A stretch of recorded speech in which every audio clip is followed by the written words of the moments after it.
Hello and good evening. I'm Melisa Idris. Welcome to Consider This. This is the show where we want you to consider and then reconsider what you know of the news of the day. As Malaysia takes the helm of ASEAN in 2025, the Myanmar crisis will become a defining challenge for Malaysia's chairmanship. The 5-point consensus has seen little success since its inception in 2021. And with the humanitarian situation worsening and political dialogue at a standstill, many are questioning whether ASEAN's traditional approach has run its course. Can Malaysia's chairmanship deliver new solutions? Well, joining me now to explore this is Moe Thuzar, who is the Senior Fellow at ISEAS Yusof Ishak Institute in Singapore. She's also the coordinator of its Myanmar Studies Programme, and prior to joining ISEAS, she spent close to 10 years at the ASEAN Secretariat. Moe, thank you for being on the show with me today. I'm hoping we can start our conversation today with talking a little bit about the latest news. We've just heard that the International Criminal Court, the ICC, has announced it's seeking an arrest warrant for Myanmar's junta chief over the deportation and persecution of Rohingya Muslims. I'm wondering whether this adds pressure to ASEAN to rethink its approach to the Myanmar crisis, to rethink its approach regarding its engagement with the junta. Thanks. That's a very interesting question, Melissa. And of course, it's the ICC's request to issue a warrant for Senior General Min Aung Hlaing, the coup leader, chairman of the State Administration Council military regime in Myanmar. Of course, that's catching people's attention as we speak. But as you and I both may be aware, of course, this is the request. We need to see when the warrant will actually be issued, and of course, how the process will unfold. I think if it comes to how this may be relevant to ASEAN's ongoing discussions on the Myanmar question, of course, I think we also need to see that in the context of how many of the ASEAN members have signed the Rome Statute and the applicability or the enforceability of that. And of course, up to this point, as far as I'm aware, or as far as I've been monitoring, I don't recall seeing or reading of communications or what we see in the news, of course, which we're monitoring, communications between ASEAN collectively and the ICC. So I'm not sure whether we'll be seeing kind of like immediate effects, but definitely this is something that may be another point of interest when it comes to the ASEAN member states reiterating or reinforcing the expressions of concern and the different levels of expectations or aspirations on what they would like to see emanating from ASEAN's ongoing response to the Myanmar crisis since 2021. I think clarify here, of course, when I say ASEAN's ongoing response to the Myanmar crisis, I think it's important to remind myself also that before 2021, there was already, I should say Myanmar was already on the ASEAN discussion agenda after the 2017 disproportionate treatment of, the military's disproportionate crackdown on Rohingya communities in Myanmar's northern Rakhine state that led to the largest number to date of Rohingya fleeing across the border to Bangladesh, where, they are still languishing in refugee camps. So that has been on ASEAN's agenda before 2021. And after 2021, of course, there are additional points that have been added to ASEAN's discussion agenda when it comes to the Myanmar question. Right. So this has been an ongoing concern or an ongoing point of an agenda for ASEAN. But with Malaysia taking the chair in 2025, what is it that you are hoping or looking for Malaysia to focus on? That's another very interesting question, Melissa, because I think, since 2021, we've seen now with, Brunei, Cambodia, Indonesia, and Laos's chairmanship now winding is like 4 different ASEAN chairs. And while they've tried to ensure continuity of ASEAN's response itself has has also evolved, I think, even though, you know, what we see, of course, is a very slow pace, even after the negotiation and agreement adoption of the 5-point consensus, together with the senior general back in April 2021.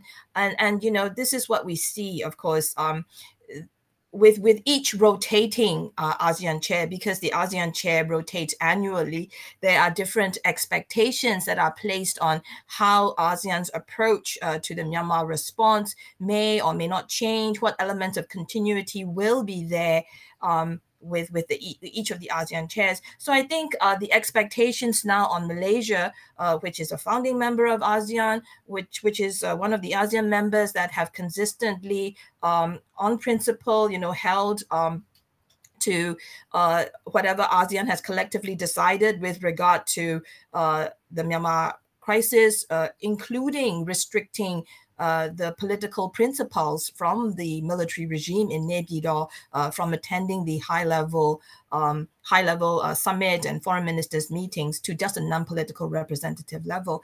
And Malaysia has been a strong voice in all of this. And of course, I think that's where the expectations might be high again on how, what kind of course Malaysia will set. So I think there's that element. And of course, then what we look at then the ASEAN response, what is it that we would like to see? I mean, the region at large, people in Myanmar, the international community, everyone who's interested in this serious internal challenge that ASEAN has been facing for coming up to 4 years, is really, you know, engagement, to what end, assistance, to what extent. You mentioned humanitarian situation worsening, so assistance, to what extent, and then of course intervention, even when circumscribed within the bounds of regional diplomacy, to what effect. So I think these are the kinds of points of interest that people will be looking at when it comes to Malaysia's 2025 ASEAN chairmanship. I could go on and on about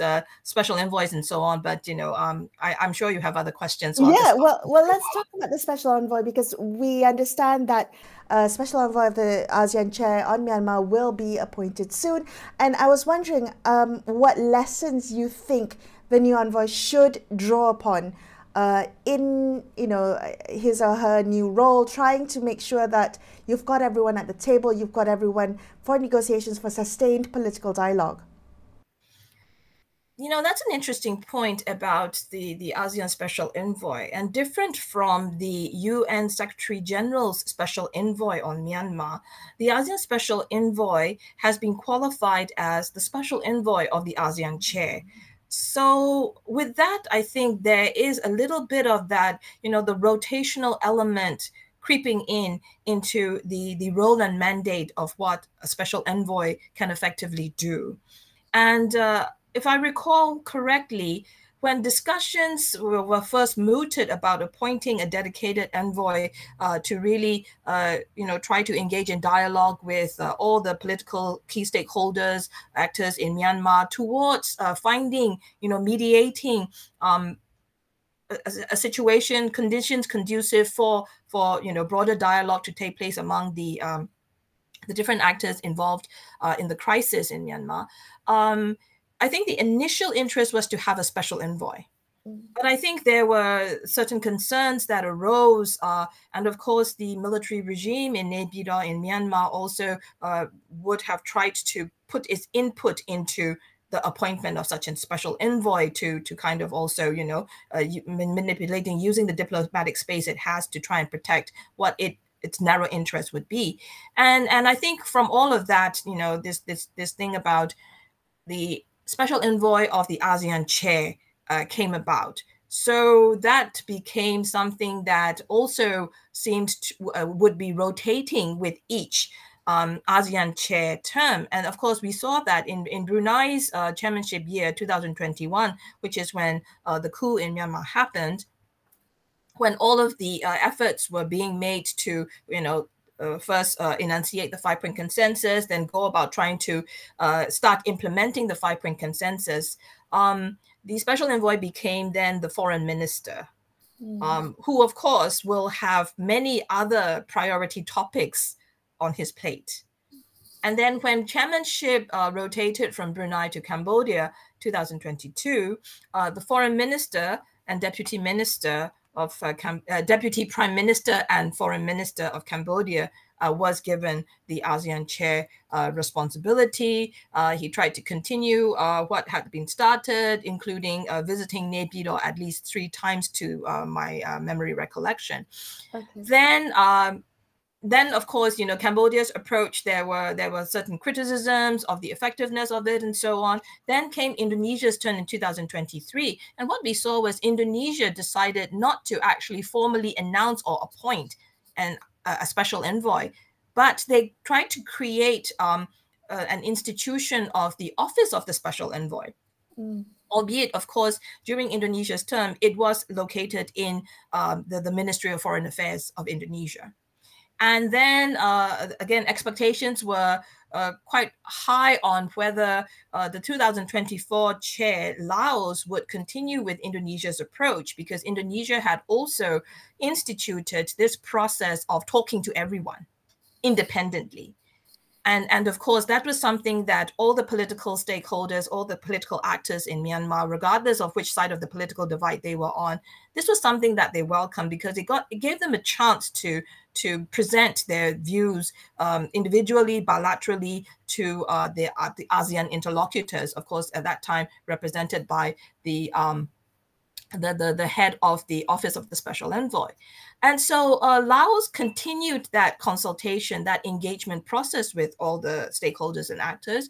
But Laos, as ASEAN chair, also decided to return to appointing a special envoy.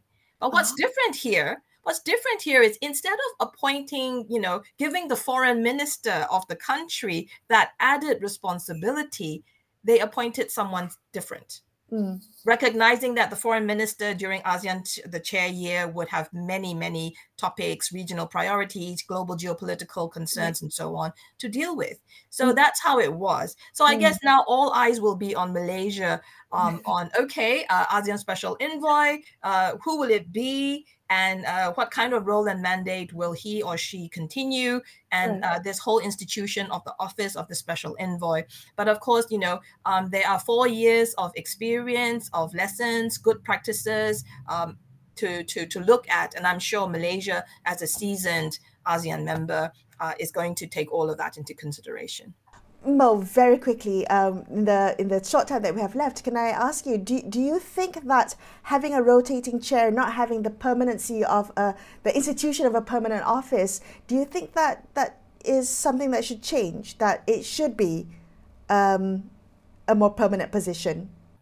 Well, I think here, Melissa, and I know we're running out of time, but I think here, all the experience up to now on ASEAN's response to the Myanmar crisis really highlights an important point, which is continuity and consistency of the response, regardless of a rotating chair. And so I think, we're now on the cusp of Malaysia taking up the 2025 ASEAN chairmanship. 2025 is also a significant year for the ASEAN vision continuing forward and so on. And I think looking at the Myanmar crisis now, I think it's abundantly clear that the kind of complex situation that we've seen in Myanmar with, that also very complex historical background and context, really highlights the point that what we need is not something that chops and changes each year, but something that is more medium to long term as ASEAN strategy that all the countries can own. Whoever comes in this chair, of course, will coordinate, will make sure that that strategy moves forward, but there is that continuity so that each ASEAN chair probably won't have to scratch their head on, what they will do. I mean, there will be different approaches, of course. Every chair brings their own experience and their own approach to it, but if there is that element of continuity in this kind of what I would like to call a medium-term, multi-pronged, maybe even multi-track, because different ASEAN members have different strengths.